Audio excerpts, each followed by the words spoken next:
Hi, welcome to Jewish Action, the podcast. My name is Rabbi Gil Student. I'm the Director of Jewish Media Publications and Editorial Communications at the Orthodox Union, and we are here today to talk about the summer 2026 issue of Jewish Action, which is available at jewishaction.com. Our subject today is the 250th anniversary of the United States, the semi-quincentennial. The summer 2026 issue of Jewish Action features many stories about Orthodox Jewish history in America, particularly in the 1800s and the early 1900s. Our guest today is a dynamic rabbi and scholar, Ari Lamm. Rabbi Dr. Ari Lamm is the CEO of BZ Media. BZ Media brings great storytelling about the land of Israel to young, passionate, faith-driven American audiences. Rabbi Lamm hosts Good Faith Effort, a weekly podcast exploring the Bible's impact in society. Previously, he served as special advisor to the president of Yeshiva University. Rabbi Lamm is a leading Jewish public intellectual using digital media to bring great Jewish ideas to the wider English-speaking public. In this amazing episode,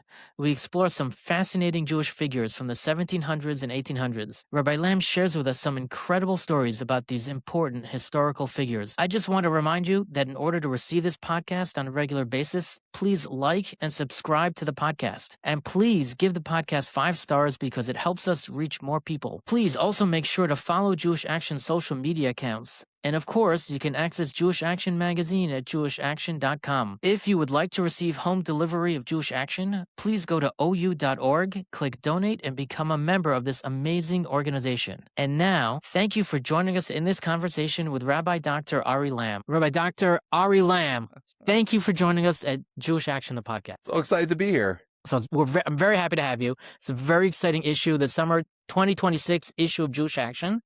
It's about celebrating 250 years of America and the Orthodox Jewish experience. As we were just talking, we can't cover everything. That's like a year-long college level, maybe graduate level course, but we take specific stories largely from the 1800s, some before, some after, but largely the 1800s, and dove into them. But before we even talk about that, why don't you tell us something about yourself? Who are you? What do you do?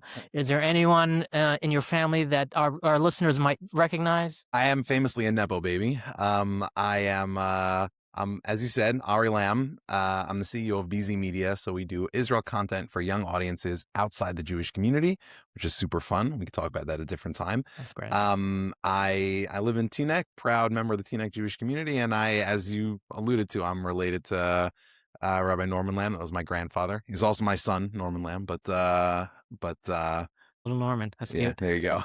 Or as my father calls him, Dr. Lamm. No pressure. Yeah. Okay, we got that out of the way. Now we can actually talk about what we're supposed to talk about.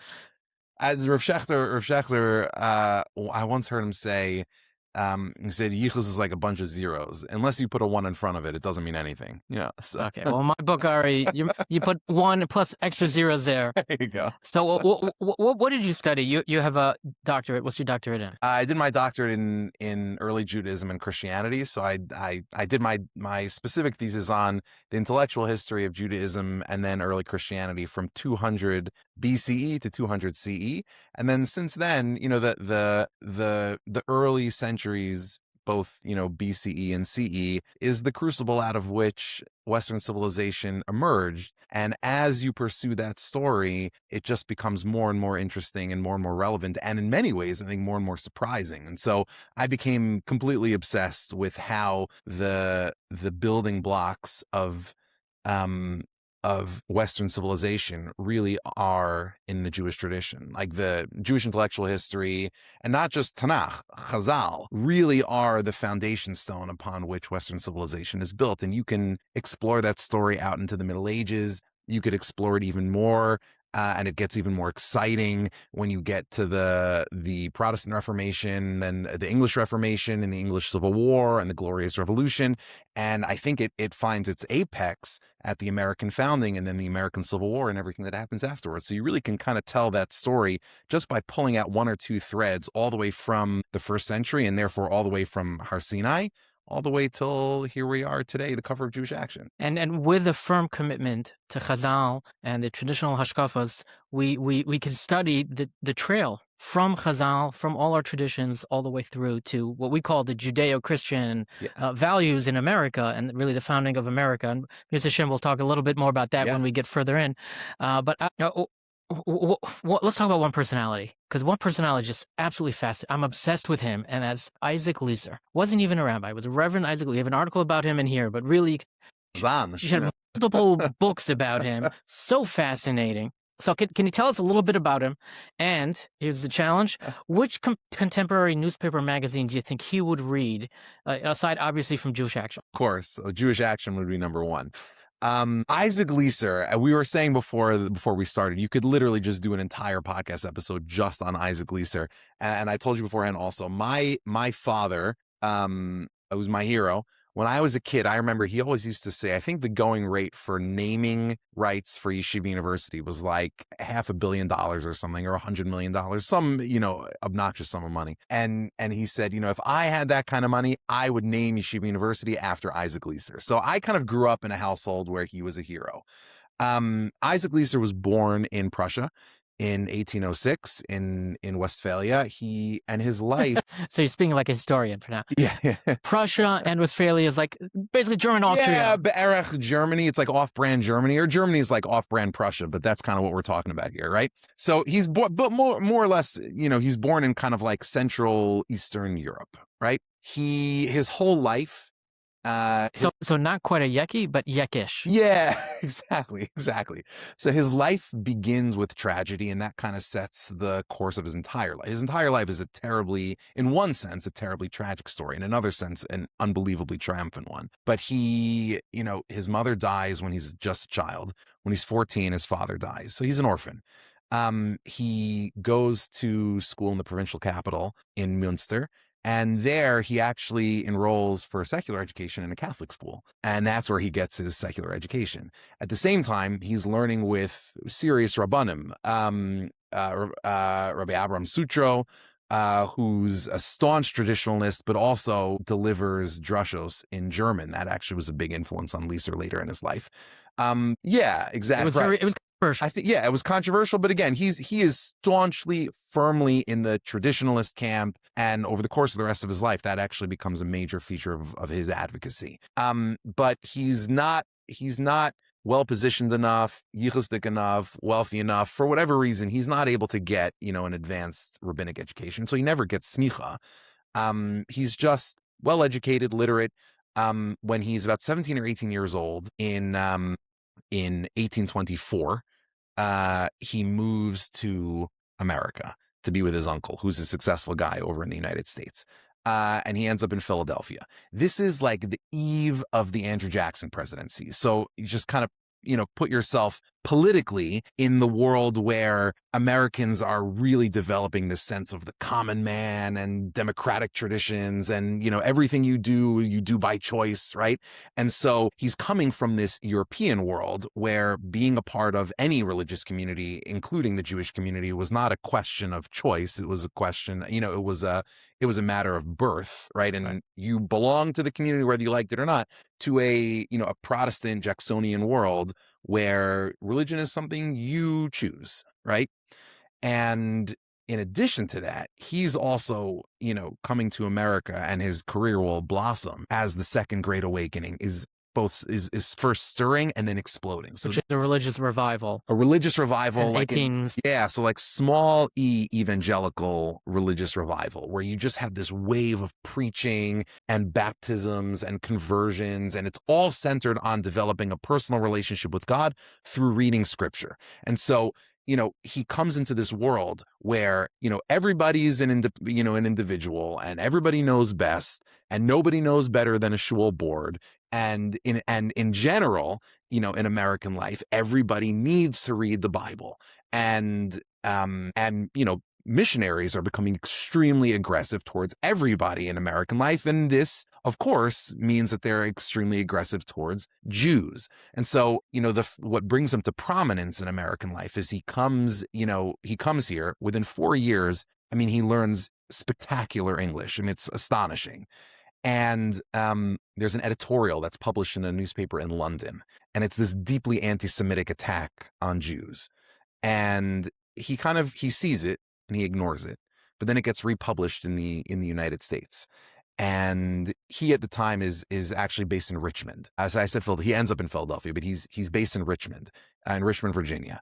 And he writes an essay, a blistering essay to the Richmond Constitutional Whig, defending Jews and the honor of the Jewish people. And this comes to the attention of one of, if not the most prominent congregations, Orthodox congregations, congregations period, but an Orthodox congregation in the United States, which was Congregation Mikveh Israel in Philadelphia. And basically on the strength of that editorial alone, they basically offer him a job. And he at this point, he's like 22, 23 years old, and he takes this job. Single man.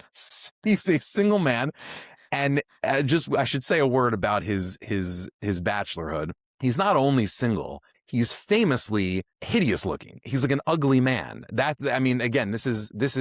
He's so ugly that his major partner in crime, one of his great both supporters, benefactors, and partners over the course of his life, is this woman named Rebecca Gratz. Rebecca Gratz is widely known throughout the country and throughout European society as beautiful, wealthy. She's a socialite. She's a philanthropist. She's brilliant. She's active. She's industrious. And she's from.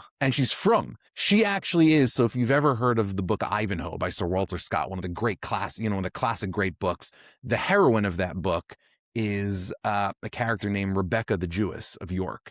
And she, falls in love with Ivanhoe, but she refuses to marry him or do anything with him because she prioritizes her faith over anything. She's a healer. She is willing to sacrifice her life for her faith. And ultimately, at the end of the book, she kind of moves to Granada with her father, and that's the end of it. But she's like she's the heroine of the book. Thank you. Now I don't have to read it. There you go. And, at her trial for witchcraft, Ivanhoe, the hero of the story, shows up and defends her honor and fights for her. The model for Sir Walter Scott, the model that he used to create the character Rebecca of York was Rebecca Gratz. She was like this famously unbelievable one. Article about her in this issue of Jewish Action. Well worth reading. Her whole story is incredible. Fascinating. So she is this big supporter of Isaac Leeser when he comes to Mikveh Israel. And she refers in a letter to, I believe it's her sister or maybe her niece, to the, and I quote, horrible spirits who are tormenting him in the community.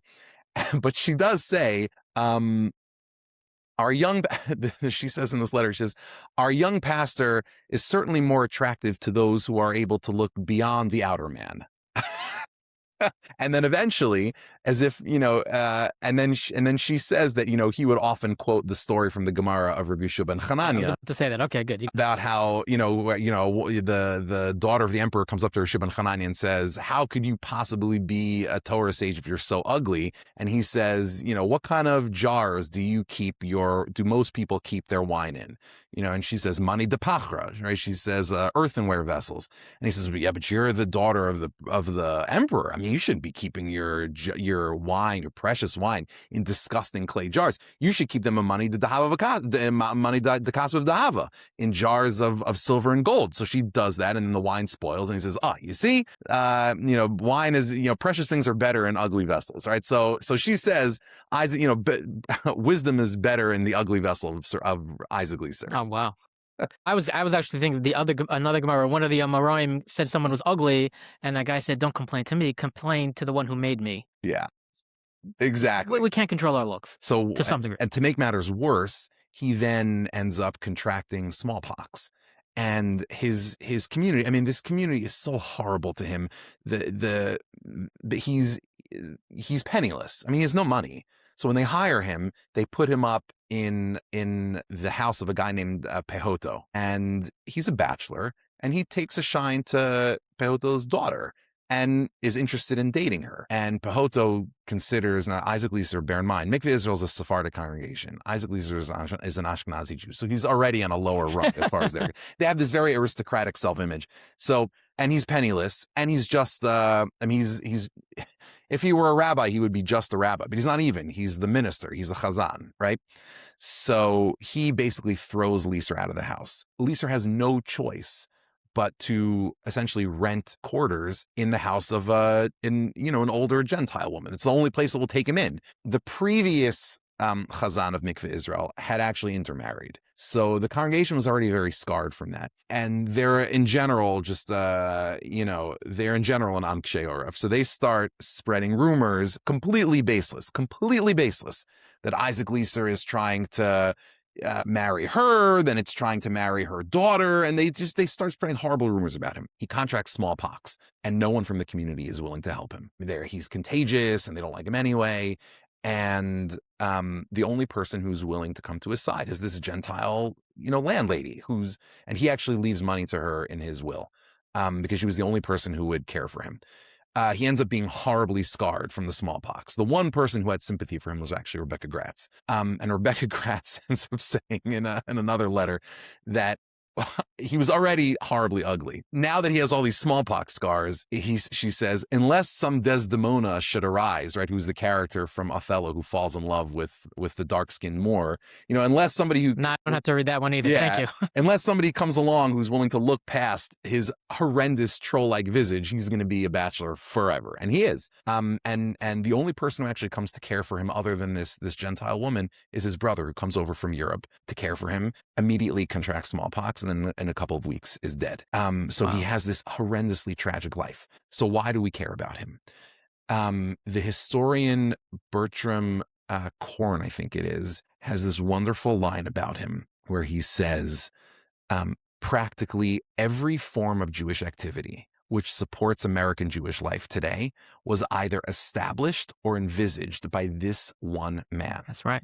Everything we take for granted, he is the first one to establish. So just to run down some of his accomplishments, he's the first person to publish a successful serial Jewish publication, which is called The Occident and the American Jewish Advocate, or just The Occident. A magazine or newspaper. A magazine or newspaper. He's the first person to put one out that actually works. And he was from. And it was not only from, it was stark from. Stark from. I mean, the real battle during that time is, we don't need to get into this, but it is really between the Reform camp and the Traditionalist camp. And, without getting into denominational issues, the real issue at stake in Jewish life in early America is it's clear that Judaism needs to do something new or unusual, not new or unusual, but it's like people say about the fifth chelik of Shulchan Aruch, like the Torah applies in every single generation.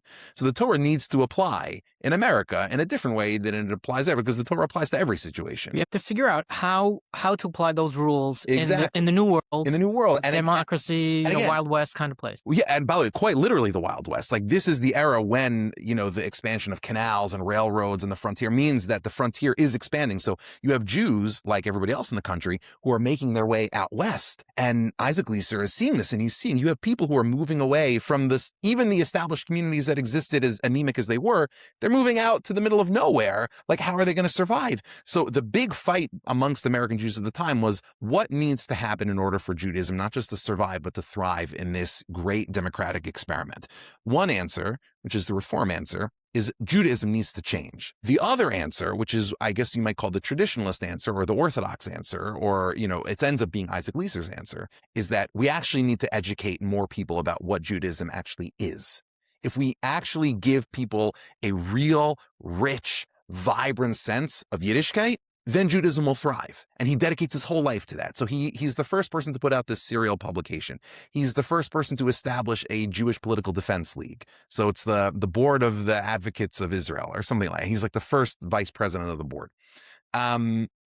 He's the first person to establish a Jewish seminary, like a theological seminary. It's called the Maimonides College. Short-lived, but still significant. And some of the most prominent people, all the most prominent Jewish thinkers in the country, or really many of the most prominent Jewish thinkers in the country, are there. And in fact, one of the most important figures in the history of how we study rabbinic literature today is his protege and ultimately successor as the provost of Maimonides College, which is Marcus Jastrow, Rabbi Marcus Jastrow, of Jastrow Jackpot fame. So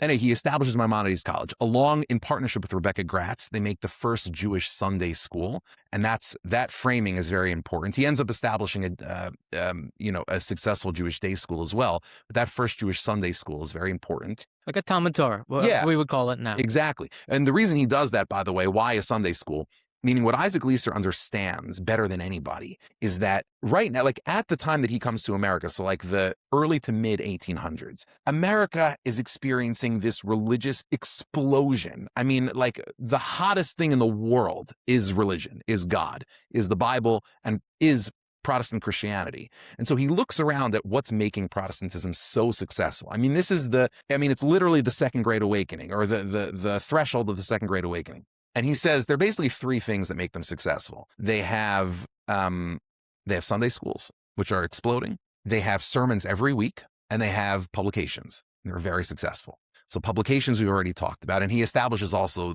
the first Jewish Publication Society as well.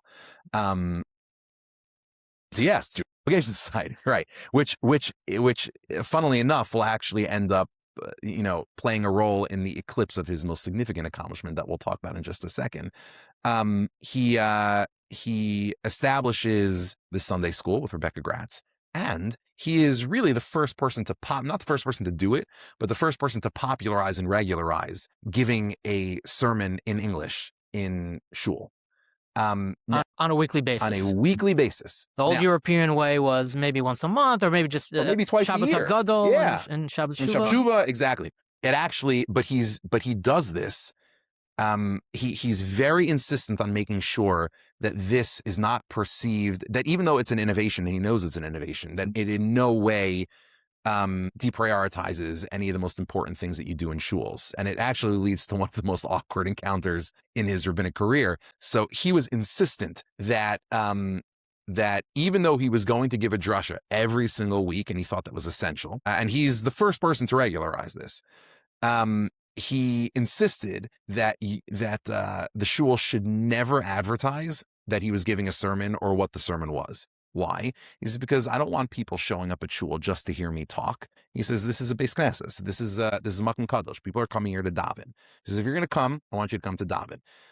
He ends up giving an excellent sermon 1 week, and which of course he doesn't advertise. And the Parnas, the president of the shul, whose name I think was Lewis Allen, is right. The real footnote to history, but is furious because he says my wife didn't know you were doing this, my kids didn't know you were doing it, they missed your whole sermon, and so he corners Isaac Leeser and reams him out, and it ends up being a horrible thing. What ends up happening is eventually in 1850 he's had enough of the shul's had enough of him, and they sack him. And after they have this very contentious, humiliating, inexcusably humiliating meeting for Isaac Leeser, where they're reading the Riot Act and trying to force all these horrible things into his contract based on nothing, he storms out, and then the head of the shul of the board comes out and says, by the way, just to clarify, I know we're having a breakup now, but would you mind leading the Yom Noraim davening this year? And he says, and I quote, not for $1 million. So anyway, so he's doing all these, the Jewish day school, the Sunday school, but the most important things that he does, and I think that are most interesting for us today, given the moment that we're in, is he's the first person to offer an English translation, American English translation of the Sephardic Siddur. Then he does it for the Ashkenazic Siddur. As I said, he's the first person to regularize the drasha, and most importantly, and this is like his magnum opus, he is the first person ever to translate Tanakh into English.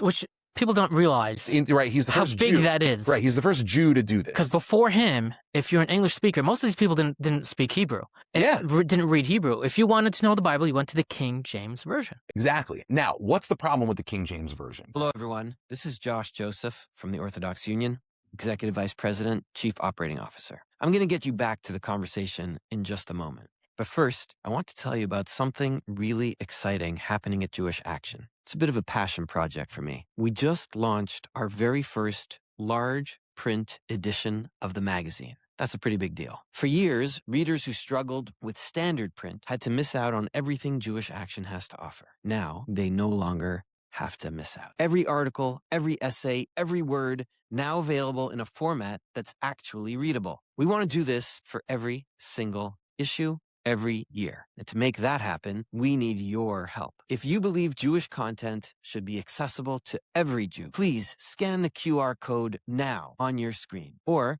click the link in the show notes. Your donation goes directly toward keeping this program alive and growing. Jewish Action has been serving our community for decades. Help us make sure it reaches all of it. Scan the code, click the link, and thank you. And now, back to our conversation. What's the problem that Leeser's trying to solve by being the first Jew to ever translate the Tanakh into English?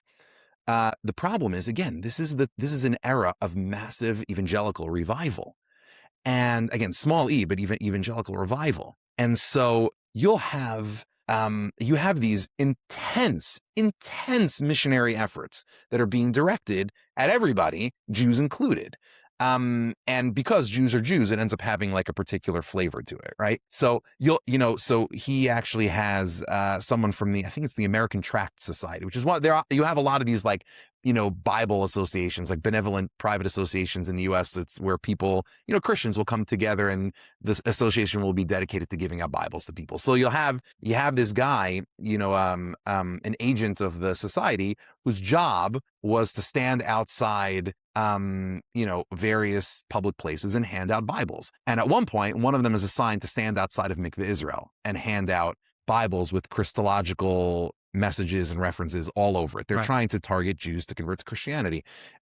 And Isaac Leeser insists that he be removed, and he writes a letter to, I believe it's either to the society or to the newspaper, where he says, we're going to move this guy mildly if we can, forcibly if we must. But what he sees is, as I said, first of all, like you said, the Jewish community at this time, the Orthodox community, is fervently Orthodox. What my grandfather Zitzal once called non-observant Orthodoxy, right? So the one shul that they may or may not go to, that they may or may not go to, mostly may not go to, would only ever be an Orthodox shul.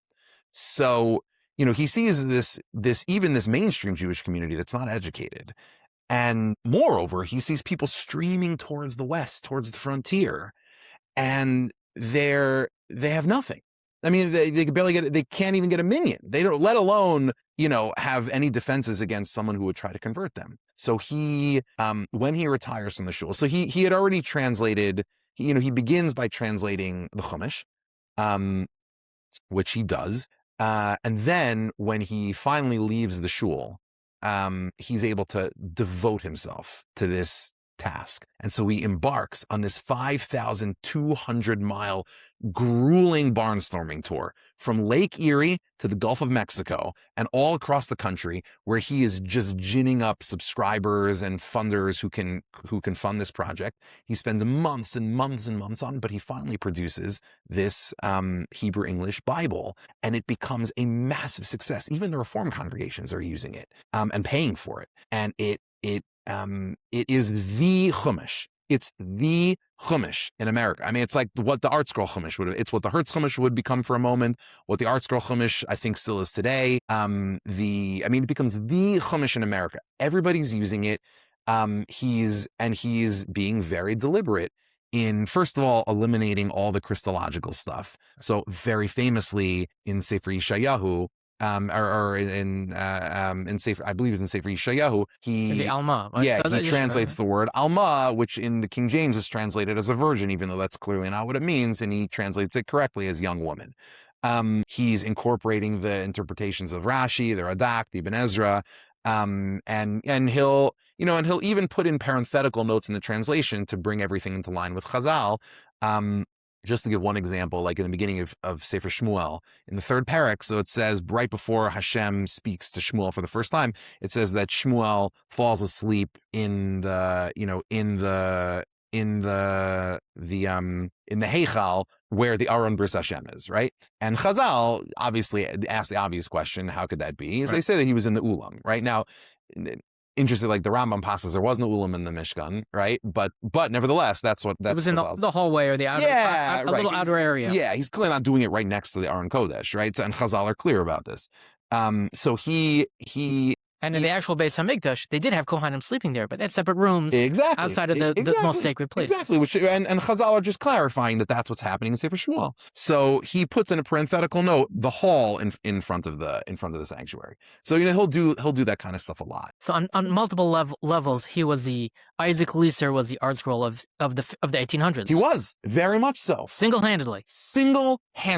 I mean, it's one of the most remarkable accomplishments in the history of Yiddishkeit. I mean, think about how far American Judaism at this time is from anything that we think of when we think of American Judaism today. I mean, it was quite literally, as you said, the Wild West, right? And he comes into this, not wasteland. I mean, there's Jewish life here, and there are many other Jewish heroes even before him, and there's, Congregation Shereth Israel in New York, but like there are these pockets of Jewish life that are doing amazing things, but he comes into a place that's comparatively a Jewish literary and religious and spiritual wasteland, and he single-handedly revives it. Remarkable. Unbelievable. So I want to move away from Isaac Leeser because, as you said, you could just do a whole podcast. We could do multiple podcasts about him. But I want you to tell something else, because I remember hearing you talk about Ezra Stiles, who was the president of Yale University around the time of the War for Independence. Yeah. There's a great story there. So why don't you tell us a little bit about the biggest homies in the history of American life. So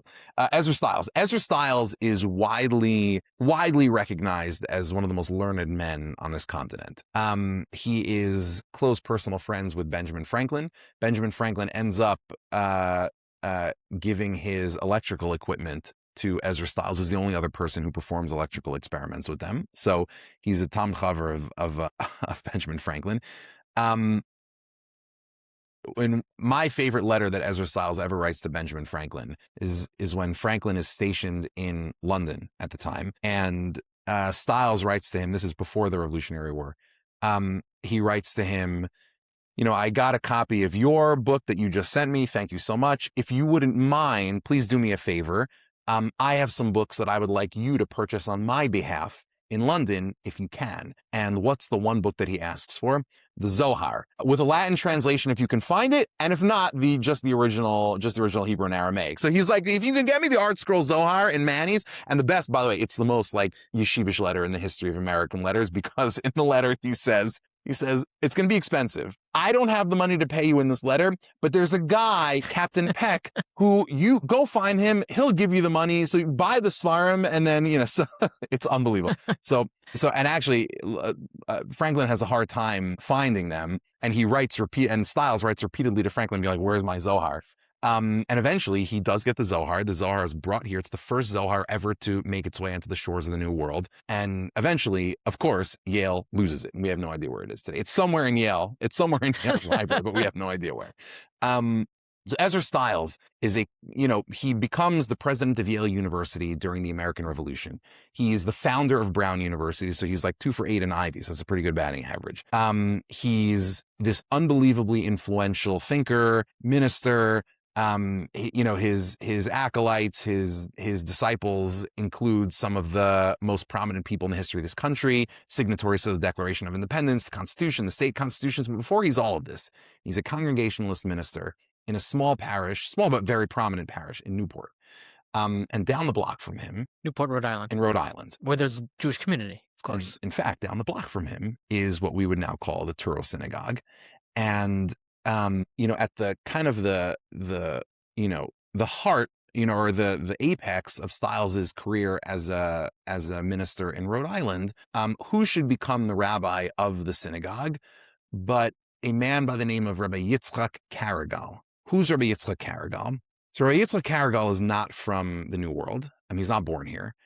He's actually born in Eretz Yisrael, and specifically, he's born in Chevron. He is a Talmid Chaver of the Chidah. And much like the Chidah, he's what's called a Shadar. So the Shadarim are the Talmidei Chachamim and the excellent people from Eretz Yisrael who would be sent out by that community because it was desperately poor. And they would be sent around the Jewish world to raise funds for the Jewish community in the Holy Land. So he finds his way to Italy and England and all these other, and eventually the Caribbean. And then he eventually makes his way to Rhode Island. So I just want to pause for a moment, just so, in case people don't know. The Chida was Rabbi Chaim Yosef David Azulai, Yes. one of the most important rabbinic scholars of the 18th century, who basically was a pillar of Sephardic halacha. Exactly. And they were friends. And they're friends. And not only that, but we know from Rabbi Karigal, so there's a funny thing, Rabbi Karigal is an extremely important figure, as we'll see in a moment, in early American history, not American Jewish, American history. He's also, not a major figure, but he's definitely an interesting figure in the history of halacha. And the funny thing is, for the most part, the people who talk about him in Eretz, like right today in like Israeli universities in the history of halacha, don't really know much about or much in detail about, his American story. And certainly the historians who are talking about him in the American context don't really know anything about his place in the history of halacha. So it is kind of funny to see these kind of like two areas of scholarship that don't really meet. But we know from his travels and his letters and some of his chuvos that he is extremely close and in deep correspondence with all the Talmidei Muvak of the Ramchal, of Rav Moshe Chaim Luzzatto, who's the author of the Mesilas Yesharim, one of the great, staples of what I guess we would now call Musar Sfarim, but it's long predates the Musar movement. So Rav Chaim Karigal, or rather Rav Yitzchak Karigal, he ends up taking the names of Rav Chaim as well. But anyway, Rav Yitzchak Karigal, it is almost inconceivable that somebody with that pedigree and training, a mekubal from Chevron, should make his way to the New World, but he does. And not only does he, but we know from Ezra Stiles' journals that when Rabbi Karigal arrives, so Ezra Stiles is enthralled. Why? Ezra Stiles is an unbelievable polymath. And as we said earlier, America is a deeply biblical society. There's this, revival in the 1800s, but even in the 1700s, these are the people who are the heirs of the English Reformation and the kind of rediscovery of Hebrew language that had taken place in the 1500s and then exploded in the 1600s. So Ezra Stiles is, by the way, just to put that in context, the Mayflower Pilgrims, when they come to the New World for the first time and land at Plymouth, we know about their story. The landing at Plymouth Rock, the first Thanksgiving, principally because of two journals, the most prominent of which is by William Bradford, who becomes the second and the greatest governor of the Plymouth colony, one of the excellent Mayflower Pilgrims, his journal called Of Plymouth Plantation. If you get a copy, you can find a copy online. If you get a physical copy of the manuscript of Plymouth Plantation, it actually doesn't begin with the journal story of the Pilgrims. The first 25 pages is, first of all, him just practicing Hebrew and writing out psukim and words. And then he writes this beautiful poem about how he's spent his entire life desiring to learn the language of Abraham. It's really amazing. And I think not enough people know about the Hebraeus and the Hebraism that started in the Renaissance in Italy and just branched out, and it was part of the Reformation, part of the Protestant break from the Catholic Church. Yes. Was a lot of that had to do with what they learned from rabbis in Italy, and it just continued and to the New World as well. There was a lot of Hebrew among the founding fathers. That's what you're getting at. To put that in context, the guy who was responsible, the guy who writes the first ever biblical Hebrew grammar by a Gentile in the history of Europe is a guy by the name of Johannes Reuchlin.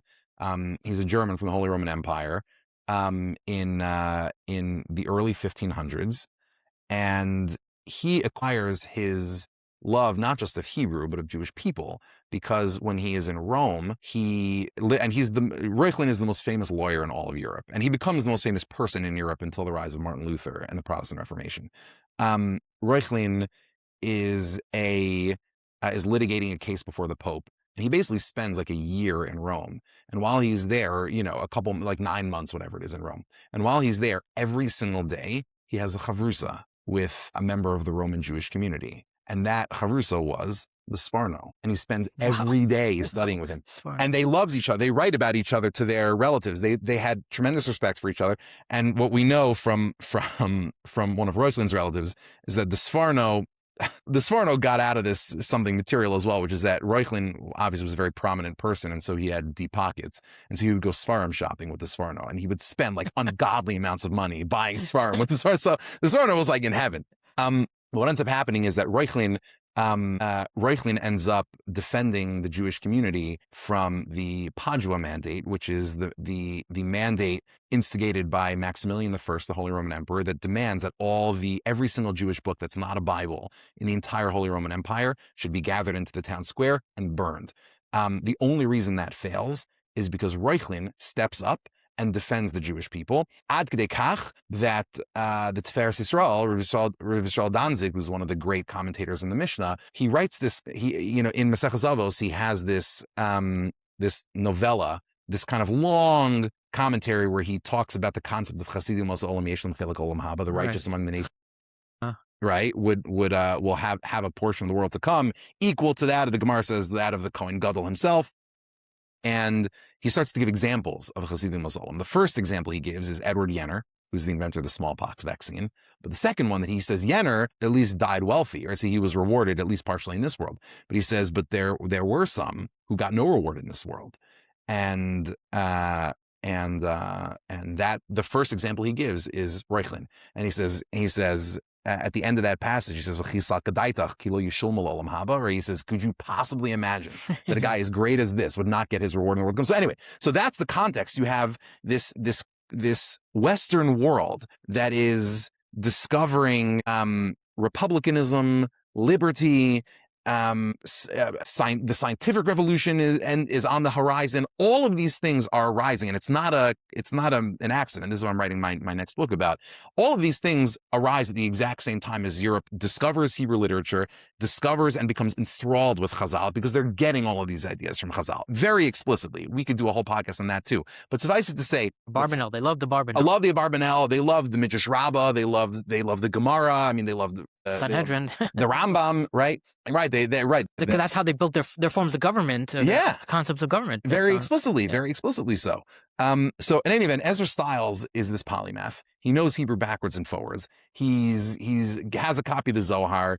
He's reading Gemara all day long, and all of a sudden, this rabbi from the Holy Land, from the city where the cave of the patriarchs and the matriarchs exists, shows up on his doorstep, and he's like, I have to meet this guy. So he writes in his journal, he starts going to his drushos, and he starts going to his shiurim, and he starts going to his house, and he has Rebecca Gratz come to his own house as well, and they learn together. The pages of his journal in which he describes their chavrusas in great detail were omitted from the published version of his journal. I think mostly because the publisher in the early 1900s just didn't understand what he was reading. I don't think it was anti-Semitism. I think he genuinely just didn't understand. But, I happen to have gotten my hands on copies of the original manuscripts from Yale University in the Beinecke Rare Book Room, and he goes on for pages and pages. They're studying Sefer Yetzirah together. They're doing Chazal together. I mean, it's unbelievable stuff. And in any event, Stiles ends up so enamored with Rebecca Gratz, and they become genuinely close friends, that Rebecca Gratz ends up taking a job, I think in Bermuda, but somewhere in the Caribbean, where the job is much worse and he's way more miserable, but the pay is better. And so, old stock. And Stiles writes a letter to him, even when he's not in the country anymore, describing to him the Battle of Bunker Hill in the early American Revolution. And he says, he writes, and he's writing to him sometimes in English, but most of the time he's writing to him in Hebrew. And he's saying things like, and he's writing to him like, ha-gon, ha-adir, ha-maromem, ha-olof, he's writing to him like you would write the tshuva. It's like unbelievable stuff. And the reason he does that is because Rebecca Gratz writes him a letter in Hebrew, which is very flowery like that. The way, again, normal for a tshuva, but he addresses Ezra Stiles as ha-mechubad, whatever it is. And Stiles says, why are you speaking to me like that? It's like uncomfortable. Again, he's like a buttoned up, he's the literal wasp, right? He's like this buttoned up, Rhode Island patrician. And Rebecca Gratz says, that's how Torah scholars speak. And he's like, okay, that's how I speak now. So he starts writing these letters. So in any event, Stiles has this real love affair with Jews, with Judaism. And again, he thinks that Jews should convert to become Christians. I don't want to gloss over that, but he has this unbelievable respect for Rebecca Gratz. So much so that, to make a long story short, the culmination of the story is that just 2.5 weeks before the Battle of Yorktown, and the victory of the colonial forces over the British, Washington's great victory over Cornwallis. Right. Yale had actually gone remote over the course of the American Revolution because there was a war going on, right? 2.5 weeks before the Battle of Yorktown, Yale holds its first in-person commencement exercises since the beginning of the war. So it's the first commencement exercise in the American history of Yale. I have so many questions, but we don't have time for that. Yeah. Some other time. Okay. So Stiles is the president of Yale at the time, and he steps up to the podium to deliver the first ever commencement address in the American history of Yale. And he delivers it in Hebrew. And the address is called An Oration Upon the Hebrew Literature. And he just gives a history of Chazal and how important they are. And he ends by saying, he says, and he has this like very funny style of writing Hebrew because like he's kind of making it up a little bit as he goes along and he's learning it from Rebecca Gratz. But he says, lo amdi l'raglav shel Eliyahu v'lo tzakti mayim al yidei Gamliel, whatever it is. Like he has something like that. It's based on a pasuk in a Gemara. So he says, I've never, stood at the feet of Elijah nor poured water on the feet of Rabbi Gamliel, but in my life, I've merited to learn from many different masters of wisdom. And then he says, V'chisaron ha'or alachoshech kain yesem od Rabbi Karigal. Wow. He says, as the light expelleth darkness, so too does Rabbi Karigal exceed all of my teachers. And this was someone at a key moment in time who was the main intellectual figure in the country. Yeah, he along with his friend who's the president of Harvard at the time, whose name I'm forgetting, but it's some like John Smith type name, but it's like very, they're the two most important educators in the history of this country. And at this moment, and in this speech, what he says, I believe that this type of learning, the type of learning that you learn from Chazal, which he had spent the entire address talking about, he says, this should be the type of learning that should be implanted. He says, Shesula bevate midrash shel America. It should be implanted and he translates, because he writes a translation in English. How does he translate bate midrash shel America, the base midrashes of America? The colleges and universities of America. He says, this is the type of learning that should guide all of American higher education. And that's the impact that Rebecca Gratz has on Ezra Stiles. I mean, we're talking about one of the most formative moments in the history of this country. Chazal are right there with a mekubal from Chevron leading the way. So 250 years later, I think we wish a refuah shlema to the university system in America. I do want to get back to one question because we're running out of time. Sure. And I put it out there, and so to circle back, I've been thinking about if Isaac Leeser was alive today, what periodical he'd want to read. So what I actually think is that if Isaac Leeser were alive today, he was such a revolutionary, not religiously, obviously. I mean, he was opposed to like religious revolutions, but he was a revolutionary in terms of format and presentation. So he takes the eternal core of Yahadus and just finds 15 different ways to get it out to people. I actually think that if Isaac Leeser were alive today, he would have the best Jewish YouTube channel in the world. Okay. He was a master of new forms of media. And again, he's at a time, he arrives here at a time of unbelievable ferment and change.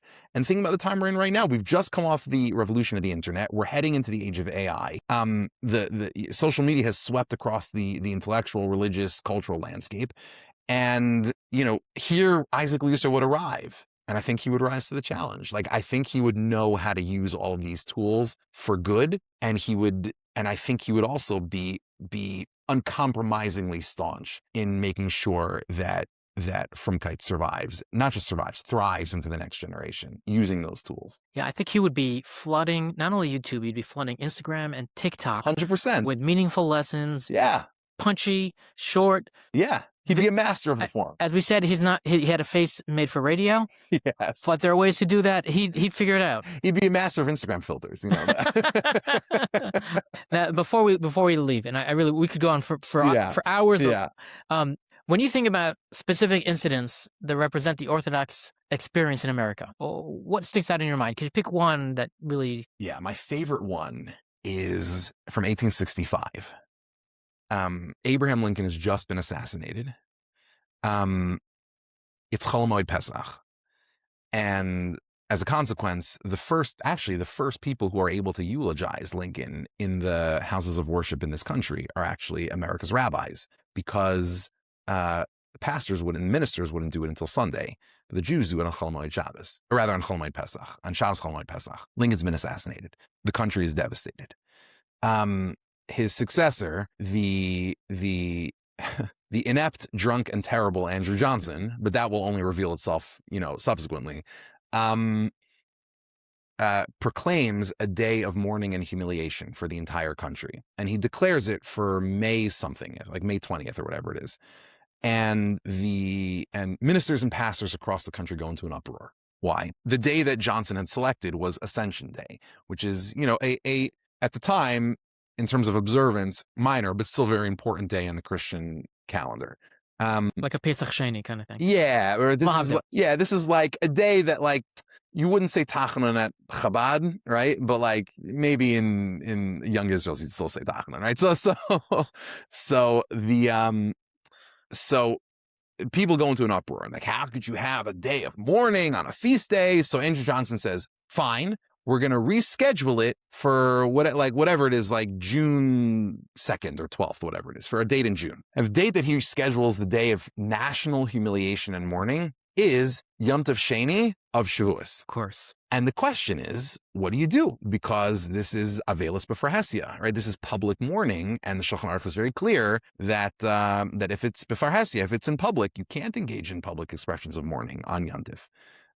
Certainly on Shabbos, and V'samachta b'chagecha, Yom Tov is a din of Simcha. So for non-Orthodox congregations in the country, this is not a problem, because as many of the there's one prominent Reform rabbi in the country at the time who straight up says no one observes Shavuos in our community, so this is like a non-issue. But the Orthodox communities are in a bind. What do we do? Because on the one hand, they're passionately, at least their leadership, they all are passionately dedicated to Orthodox observance and whatever they do in their personal lives. Like, this is who we are. The Torah is eternal. And at the same time, many of these communities, in particular, their most prominent leaders, most especially Leeser's successor at Mikveh Israel, Rabbi Sabata Moraes, he also is at pains not to call himself a rabbi, right? Who's an amazing man in and of himself. You could do a whole podcast just on Sabata Moraes as well. Sabata Moraes is one of the most prominent, not Jewish speakers, like orators in the whole country. He has a friendship with many of the higher ups in the Union cause, and he's well known even to Abraham Lincoln himself. And he's a passionate supporter of the Union cause. So you have this Jewish community that's from, but they're supporters of the Union. They're devastated by Lincoln's assassination, and the whole country right at the end of a brutal civil war, to have one group of people stand out and not mourn, that was a serious problem. So what do you do? Now, halachically speaking, everybody basically comes to the same solution, but they express it in two different ways. And to me, this is so important, especially when you think about the current issue of Jewish Action on America's 250th, which everyone should read because it's spectacular. Thank you. Everybody comes to the same halachic solution, which is, listen, we have mourn today, but on Yom Tov, there is an opportunity to remember the dead and the departed, which is Yizkor, right? So we'll say Yizkor for Abraham Lincoln. Great. But the question is, how do you express that publicly? Because everybody was concerned about how you express that publicly. Everyone was interested to know, how are the Jews going to handle this? You have Sabata Moraes in Philadelphia, and he basically says, I know we shouldn't be mourning today. And then he kind of, he's very careful not to say anything Keneged Halacha, very careful. But he does say, who among us could not, feel the pain in our breasts on this day, and we are second to none in our mourning for the departed president.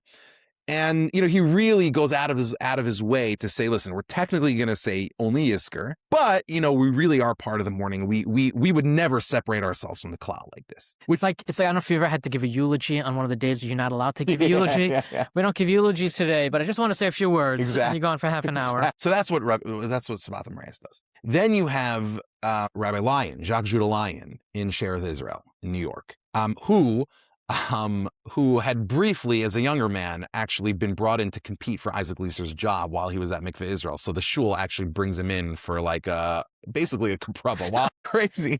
And Leeser hears about this and he goes, obviously, correctly and justifiably, ballistic. And so it ends up being called off, and he writes a letter to one of his family members where he says, the lion has been subdued. It's a great letter. So anyway, Jacques de Leon in Shereth Israel, or Lion in Shereth Israel, he gives a brilliant sermon on Shavuos where he says, I know that we're being asked to mourn today, and I think it's worth reading this thing in the original, because I'm not going to do it justice. But he says, listen, everybody wants us to mourn today, and I understand why. But this country draws its entire vitality and legitimacy from the very laws that were propounded at Sinai. And today is the day that we are celebrating the giving of that law. So how could we possibly do honor to this country by violating the very laws upon which this country was built and for which Abraham Lincoln gave his life? So we are not going to, we're going to say Yisker, but we are not going to mourn today because that would be a dishonor to the memory of our departed president. And to me, that is precisely what makes American Jewishness and American Jewry so potentially wonderful and powerful and spiritually powerful. Again, because look, in a sense, the Jewish community, more than any other community, we're subject to spiritual and religious entropy, because we all know that in Achras Hayamim, we're not going to be here. But while we're here, what's the opportunity that we have to serve as a redemptive force in history? And I think particularly, like, this country has opened up such opportunities for us to inspire it and through it the world, because this country is founded on biblical values and stories. At the 25th yard site of the Frierdiker Rebbe, and so therefore technically, not really, but technically the 25th anniversary of the Lubavitcher Rebbe's leadership, he gives this amazing sicha where he talks about in Yiddish, where he talks about the biblical roots of the founding of this country. It's like an amazing sikha. It's worth reading. You can get it in translation. But this country, we have such opportunity here to be forces for geula, and like kimitzion teitze Torah dvar Hashem Yerushalayim. Like, that's not kimitzion teitze Torah is not for us. It's for the halchu amim rabim yamru, right? So I think what Rabbi Lamm does in Shereth Israel on the second day of Shavuos is say the role that we can play in this country is to be fervently, passionately, and ultimately patriotically Jewish. It's precisely by being loyal and steadfast in our Yahadus and in our Frumkeit that allows us to best serve this country, a country that we love.